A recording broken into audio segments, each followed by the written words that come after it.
जैसा कि हमने पिछले एपिसोड में देखा कि सिंग्यू अपने फ्रेंड्स के साथ जेट डिस्कवरिंग करने के लिए ग्रीन हाउस में गया था, जहां पर उसने एक के बाद एक सारे मैच जीत लिए थे। जिसके बाद उसकी बेट ग्रीन हाउस के ओनर के साथ लगी थी, जहां ओनर के जेट के अंदर से गोल्डन फ्लेयर स्टोन निकली थी। तब सिंग्यू ने अपने हाई लेवल वाले गोल्डन फ्लेयर स्टोन को निकालकर उस पूरे ग्रीन हाउस को ही जीत लिया था। और यहाँ से ही हमारा आज का एपिसोड स्टार्ट होता है। एपिसोड 4 की स्टार्टिंग में हम मिस किन को सिंग्यू के साथ एक गली में देखते हैं, जहाँ मिस किन सिंग्यू के करीब जाकर कुछ कहने ही वाली थी कि तभी सिंग्यू कहता है कि मिस किन, ये जगह ये सब करने के लिए ठीक नहीं है। जिसे सुनकर किन उससे दूर होते हुए कहती है कि तुम्हारी सोच कितनी गंदी है, तुम हर वक्त यही सोचते रहते हो क्या। तब सिंग्यू कहता है कि तो बताओ आपने मुझे क्यों रोका। तब मिस किन बताती है कि तुम्हें पता ही होगा कि आज से ठीक 7 दिन बाद जेट डिस्कवरिंग का कंपटीशन होने वाला है, और सुना है कि इस साल का जो पहला विजेता होगा उसे जुवेली हाउस की तरफ से कोई खास इनाम दिया जाएगा। तो मेरी इच्छा यही है कि तुम इस कंपटीशन को विन करो। सुनकर सिंग्यू कहता है कि मिस किन, क्या आपको लगता है कि जेट डिस्कवरिंग बच्चों का गेम है? जेट डिस्कवरिंग कंपटीशन इतनी आसानी से नहीं जीता जा सकता, ये तो सिर्फ समय समय की बात है। जिसे सुनकर किन शौक होते हुए कहती है कि मुझे लगा था कि तुम इस काम में माहिर हो। इतना बोलकर मिस किन का चेहरा थोड़ा सा सैड हो जाता है। पर तभी सिंग्यू कहता है कि ये थोड़ा मुश्किल तो है, पर मैं इसे जीत लूंगा। लेकिन अगर मैंने इस कंपटीशन को जीत लिया तो मुझे क्या मिलेगा? जिसे सुनकर किन खुश होते हुए कहती है कि अगर तुम इस कंपटीशन को जीत जाते हो तो जो तुम मांगोगे वो हमारी फैमिली देने के लिए रेडी है। तब सिंग्यू किन के काफी करीब जाते हुए कहता है कि तुम सोचो कि मुझे क्या चाहिए होगा। किन भी डरते हुए कहती है कि तुम जो मांगोगे वो मैं दूंगी। जिसे सुनकर सिंग्यू खुश होते हुए कहता है कि इसका मतलब तुम मेरे से शादी करने का वादा करती हो। जिस पर किन थोड़ा गुस्सा होते हुए कहती है कि तुमसे वादा किसने किया, मेरा मतलब तुम्हें एक मौका देना चाहिए था। ये बोलकर किन वहाँ से भाग जाती है। किन के वहाँ से जाते ही सिंग्यू भी वहाँ से जाने लगता है,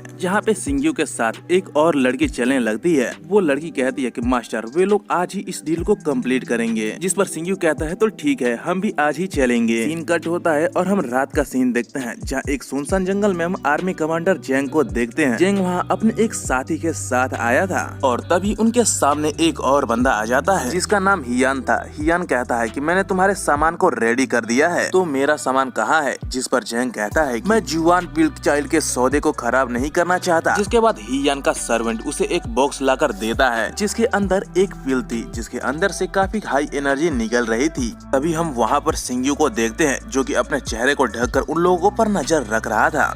तभी उसके साथ वाली लड़की कहती है कि ये सब एक अफवाह है कि ये जुआन युआन पिल न केवल किसी की शक्ति बढ़ा सकता है बल्कि उसकी उम्र भी 100 साल तक बढ़ा सकता है। इधर जनरल जेंग के सर्वेंट के हाथों में ड्रैगन वेंस की पूंछ थी।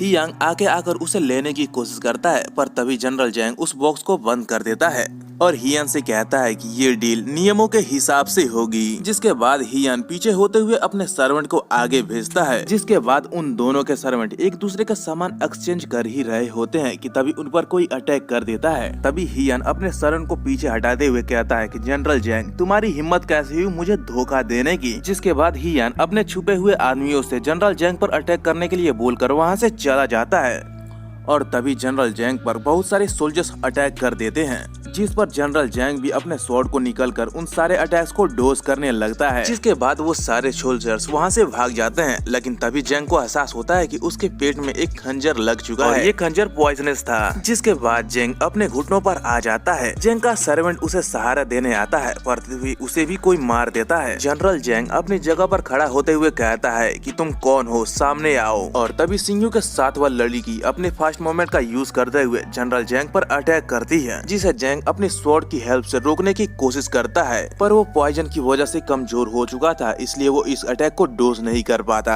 जेंग अपने स्वॉर्ड को दोबारा से लेने की कोशिश करता है, पर तभी उसके सामने सिंग्यू आ जाता है। इधर वो लड़की जेंग को मारने वाली होती है, पर तभी सिंग्यू उसे रोकते हुए कहता है तुम यहाँ से जाकर हियान को रोको, मैं इसे देखता हूँ। जिसके बाद वो लड़की भी वहाँ से चली जाती है। जिसके जाने के बाद सिंग्यू जेंग से कहता है कि ड्रैगन वेंस हमारे राष्ट्र की व्यवसाय की नींव है, पर तुम उसे बेचने जा रहे हो, पर मैं ऐसा बिल्कुल भी होने नहीं दूंगा। पर तभी वो आर्मी कमांडर अपने स्वॉर्ड को पकड़ते हुए सिंग्यू को दूर फेंक देता है और सिंग्यू पर काफी खतरनाक अटैक्स करने लगता है, जहां उसके स्वॉर्ड एक बार तो पेड़ में फंस जाती है, पर जेंग उस पेड़ को फाड़ते हुए सिंग्यू पर अटैक कर देता है। जेंग कहता है कि तुम्हारी चाल तो बहुत अच्छी थी मुझे मारने की, पर अफसोस कि तुम तो कमजोर हो। इधर ब्लैक सोल सिंग्यू से कहता है कि ये आदमी तुमसे कई गुना ज्यादा ताकतवर है, जो तुम्हें अपने 3 अटैक से ही मार सकता है, इसलिए तुम मुझे बाहर आने दो, मैं सिर्फ इसे एक ही अटैक में मार दूंगा। इधर जैंग कहता है कि तुम्हारे जैसे 10 और भी आ जाए तो भी मेरा कुछ भी नहीं कर सकते, लेकिन आज तुम तो मरने वाले हो। जिसके बाद वो सिंग्यू पर फाइनल अटैक करता है, पर उससे पहले ही सिंग्यू उसके आंखों पर अटैक कर दिया था, जिसकी वजह से उसे काफी पेन होने लगी थी। लेकिन तभी सिंग्यू उसका नाम लेकर उसे बुलाता है। जैंग उसे मारने जाता है, पर तभी उसके सामने सिंग्यू के फादर मास्टर यून आ जाते हैं। दरअसल ये सब बस एक दिखावा है जो सिंग्यू कर रहा है। इधर मास्टर यून कहते हैं कि तुम्हारी हिम्मत कैसे हुई मुझे धोखा देने की। अब मास्टर यून को देखकर चैन काफी डर जाता है। मास्टर यून कहते हैं कि आज से ठीक 8 साल पहले एम्परर ने मुझे ड्रैगन वेंस को एस्कॉर्ट करने का आदेश दिया था, पर मुझे रास्ते में ही लूट लिया गया था, जिसमें मैंने अपने बेटे को हमेशा के लिए खो दिया। जैंग माफी मांगते हुए कहता है कि मास्टर वो मैं नहीं था, वो तो वो था। पर तभी इतना बोलकर जैंग वहाँ पे रुक जाता है और आगे कहता है कि जनरल यून तुम मर चुके हैं, तुम जनरल यून नहीं हो, तुम कोई बहरूपिये हो। लेकिन तभी मास्टर यून अपने ब्लड ब्लेड को सामने करते हुए कहते हैं कि बकवास बंद करो। अब ब्लड ब्लेड को अपने सामने देखकर जैंग बिल्कुल ही शॉक हो गया था। इसके बाद वो मास्टर यून से माफी मांगने लगता है। इधर ब्लैक सोल सिंग्यू से कहता है इससे पहले कि तुम्हारा इल्यूजन टूटे, इससे अपने फादर के कातिल के बारे में पूछ लो। जिस पर सिंग्यू भी जैंग को धमकाते हुए उससे पूछने लगता है, पर तभी सिंग्यू का इल्यूजन टूट जाता है और वो सिंग्यू को एक जोरदार पंच मारता है, जिसकी वजह से सिंग्यू काफी दूर जाकर गिरता है, जहाँ ब्लैक सोल उसे जगाने की कोशिश करने लगता है। इधर जैंग भी बड़ी गुस्से में ही सिंग्यू को मारने जा रहा था, जिसके बाद वो अपना फाइनल अटैक करता है, पर उससे पहले ही सिंग्यू ने ब्लैक सोल को आजाद कर दिया था। ब्लैक सोल के आजाद होते ही उसके चारों ओर हाई एनर्जी निकलने लगती है, जो काफी दूर तक दिखाई दे रही थी। इधर हम देखते हैं कि ब्लैक सोल ब्लड ब्लेड को पकड़ते हुए कहता है कि वेपन्स का यूज तो कमजोर लोग करते हैं। जिसके बाद हम देखते हैं कि ब्लैक सोल ने जैंग को अपने एक ही हाथ से पकड़ लिया था। और यहाँ से ही हमारा आज का एपिसोड समाप्त होता है। गाइस, अगर आपने इसका पिछला एपिसोड नहीं देखा है तो लिंक डिस्क्रिप्शन में है, जाकर उसे जल्दी से देख लो।